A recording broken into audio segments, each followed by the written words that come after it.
శ్రీమాత్రే నమః. ఆదిశంకరాచార్యులపై చిన్నజీయర్ స్వామి చేసిన వ్యాఖ్యల గురించి, అలాగే శంకరాచార్యుల వారు పీఠాలు స్థాపించారా లేదా అనే అంశంపై మనం మాట్లాడుకుంటున్నప్పుడు, శ్రీ శ్రీ శ్రీ చంద్రశేఖరేంద్ర సరస్వతి మహాస్వామి వారు కంచి 68వ పీఠాధిపతులు నిరూపించినటువంటి నిజాల గురించి మనం వీడియో చేసుకుందాం. ఆ వీడియోలో కొన్ని కమెంట్స్‌లో చాలా అంటే వారికి తెలియక చేసే కమెంటో మరేంటో తెలీదు గానీ, వారు చెప్తే నమ్మేయాలా అని. అయితే వారు చెప్తే నమ్మేయాలా అనే కమెంటు నేను అహంకారపరులకు, మూర్ఖులకు సమాధానం ఇవ్వదలుచుకోలేదు గానీ, వారు చెప్తే ఎందుకు నమ్మాలి అనుకునే మామూలు భక్తులకొచ్చే ఒక రకమైన అనుమానం ఉంటుంది చూసారా? అది తీర్చాలి అనుకుంటున్నాను. ఎందుకంటే మామూలు భక్తులకి అనుమానం వస్తుంది. అప్పుడు వారి అనుమానాన్ని మనం తీర్చామనుకోండి, ఆ అనుమానం వాళ్ళకు పోయి, అది భక్తిగా మారి, భగవంతుడిపై అచంచల విశ్వాసాన్ని పెంచుతుంది. తద్వారా వాళ్ళ ఆత్మోన్నతికి కారణమవుతుంది. దాన్ని మనం పెంపొందించాలి తప్ప, లేనిపోని గొడవలు, వివాదాలని పెంచి పోషించి వాటిని పెద్దవి చేయడం కాదు. సరే, కంచి మహాస్వామి వారు చెప్పిన మాటల్ని ఎందుకు నమ్మాలి? ఆ రోజు నేను చూసి చదివాననుకుని ఒక వ్యక్తి చూసి చదివేయడం కూడా పెద్ద గొప్పేనా అంటూ ఒక మెసేజ్ పెట్టాడు. కమెంట్. చూసి ఎందుకు చదివానంటే, అది మహాస్వామి వారు నిరూపించారు. అది మహాస్వామి వారి పుస్తకంలో ఉంది అని నేను చెప్తూ, వారు చెప్పిన మాటల్ని యథాతథంగా ఫ్యాక్ట్స్‌ని మీ ముందు ఉంచాలి అన్న ఉద్దేశంతో చదివాను. అంతేగాని దాని గురించి నాకు తెలియక కాదు. లేదా ఏదో ఒక దగ్గరున్న పుస్తకంలో చదివేస్తూ ఉంటే నాకు వ్యూస్ ఒస్తాయి కదా అని కూడా కాదు. నాకున్న సబ్‌స్క్రైబర్‌లు ముగ్గురైనా, 30 మందైనా, 3000 3,00,000 మనం చెప్పేది మంచిదవ్వాలి. ఆ మంచిది 10 మందికి చేరి, ఆ 10 మంది పాటించేది కావాలి. ఇదే నా ఉద్దేశం. సరే, ఇక మహాస్వామి వారు చెప్పింది ఎందుకు నమ్మాలి అనుకోవడానికి చూడండి. సన్యాసులు చాలా మంది ఉంటారు. అంటే వారు వైరాగ్య భావంతో నివృత్తి మార్గంలో పయనించి భగవంతుడిని చేరుకుందాం అనుకుని సన్యాసాన్ని స్వీకరిస్తారు. అయితే సన్యాసాన్ని స్వీకరించిన తర్వాత వాళ్ళ తపస్సుని రోజు రోజుకు పెంచుకుంటూ వారు ఒక రకమైన అత్యున్నత భూమిక అంటే ఒక గొప్ప స్టేజ్‌లోకెళ్ళిపోతారు. అది మనలాంటి సామాన్యులకు తెలియదు, అందదు, అర్థం చేసుకోలేం. కాబట్టి వారిని ఎలా అర్థం చేసుకోవాలి అనే దానికి కొన్ని ఉదాహరణలు స్వామివారి యొక్క లీలలనాలో, మహిమననాలో, మహాత్యాలనాలో మీరే చెప్పండి. అందులోంచి తెలుసుకుందాం. ఇలాంటి మహాత్ములు దేశ కాలమాన పరిస్థితులకు అతీతంగా కొన్ని పనులు చేస్తారు. అప్పుడు వారిపై భక్తి మనకి ఇంకా పెరిగిపోతుంది. ఇదేదో తమాషా కోసం, నలుగురిని అట్రాక్ట్ చేయడం కోసం, మనం ఓ 4 స్టేజ్ మీద నిల్చొని కొన్ని ఇంగ్లీష్ మాటలు మాట్లాడేసి రాంగ్ స్టోరీ, రైట్ స్టోరీ అని చెప్పడం వల్ల భక్తుల్ని ఆకట్టుకుని తన మఠానికి రప్పించుకోవడం కోసం చేసే గిమ్మిక్కులు లాంటివి మాత్రం కానే కాదు.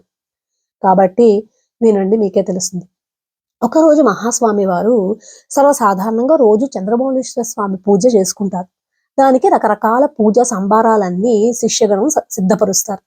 ఆ పూజా సంభారాలన్నీ కూడా స్వామివారు వాళ్ళకి ఎలా ఉండాలో, వాటి పవిత్రత ఎలాంటిదో అక్కడ ఎన్నో ఏళ్ల నుంచి ట్రైనింగ్ వాళ్ళకి తెలుసు. ట్రైనింగ్ అంటే ప్రత్యేకమైన పాఠశాలలని కాదు. వాళ్ళకి అంత బాగా తెలుసు అవి ఎలా ఉండాలన్న విషయం. ఒకసారి స్వామివారు చంద్రమౌళీశ్వర పూజ కోసం బయటకి వచ్చి చూస్తే, అక్కడున్న పూజా సంభారాల వైపు చూసి, వెంటనే గిరుక్కుమని తిరిగి, మళ్ళీ తాను ఎప్పుడూ ఉండే గది లోపలికి వెళ్ళిపోయి కూర్చుండిపోతారు. ఇదేంటి స్వామివారు వచ్చారు, పూజ మొదలుపెట్టలేదు, ఏమైంది? ఏదో తప్పు జరిగిందని భయంతో అతి దగ్గర శిష్యులు ఒకతను వెళ్లి, "స్వామి ఏదైనా అపచారం జరిగిందా చెప్పండి" అంటే, "అక్కడ పెట్టిన నెయ్యి డబ్బాలు బావులేవు. అవి పంపించేసి మంచి నెయ్యి డబ్బాలు తెప్పించండి. అప్పుడే పూజ చేస్తాను" అని చెప్తారు.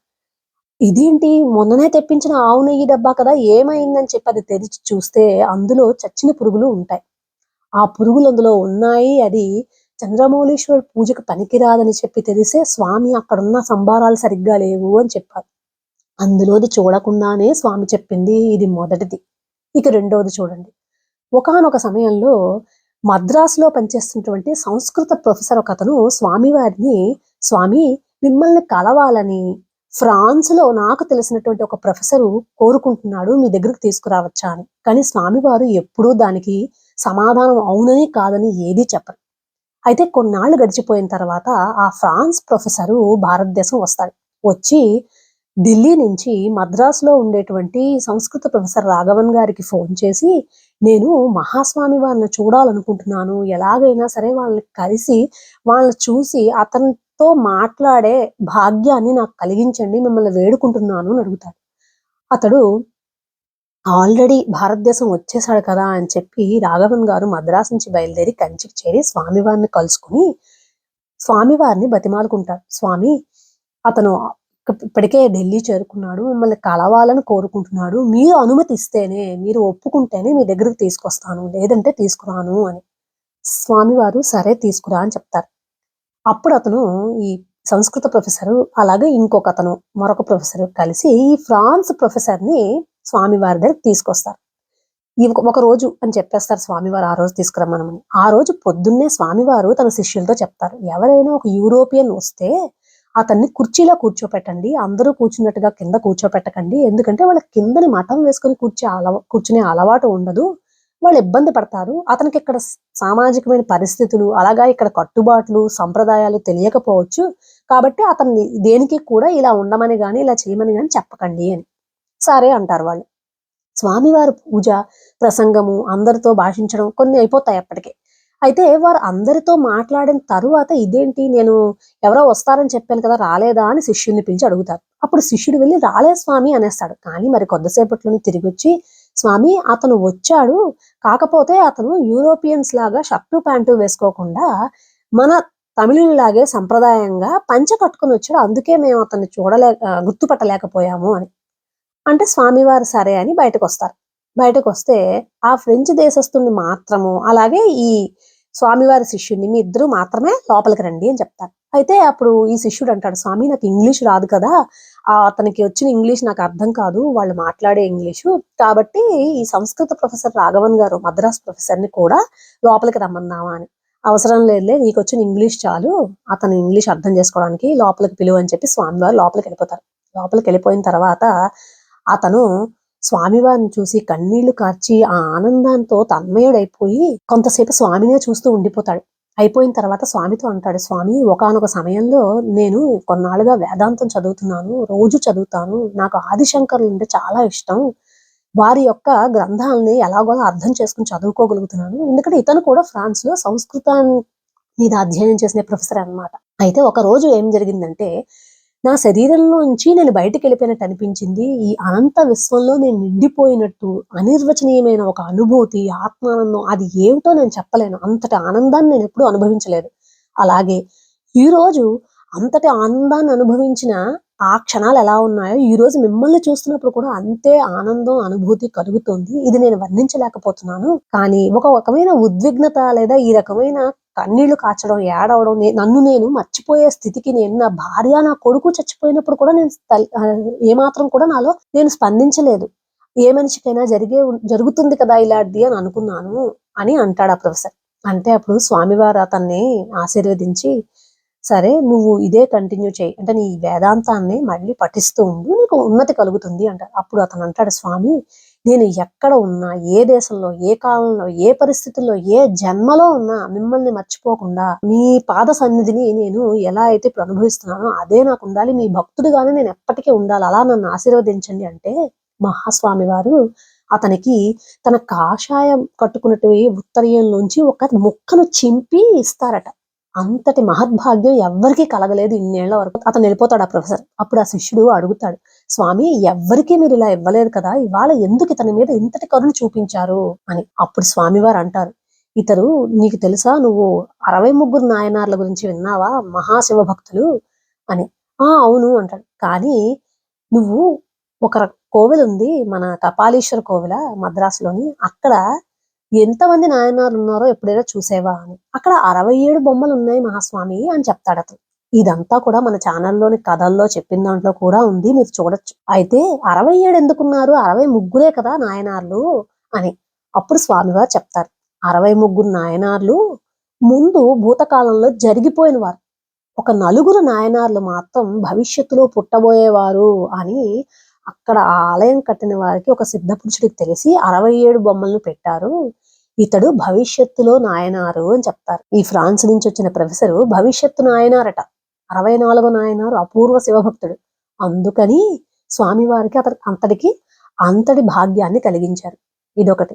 ఇంకొకసారి ఒక తమిళ కుటుంబం స్వామివారి దర్శనానికని బయలుదేరి వస్తూ ఉంటుంది. వస్తుంటే వారి కారు యాక్సిడెంట్ అవుతుంది. యాక్సిడెంట్ అయితే అందులో ఒక చిన్న పాప కింద పడి ఆ అమ్మాయి తలకు తీవ్రమైన గాయాలు తగులుతాయి. మిగిలిన వాళ్ళెవరికీ ఏం జరగదు.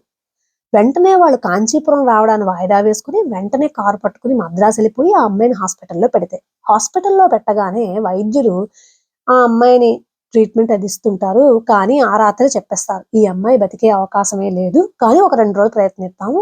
చాలా కష్టం అని. అయితే వాళ్ళకి కాంచీపురంలో బంధువులుంటారు దగ్గర వారు. వీళ్ళకి రాలేదు కదా!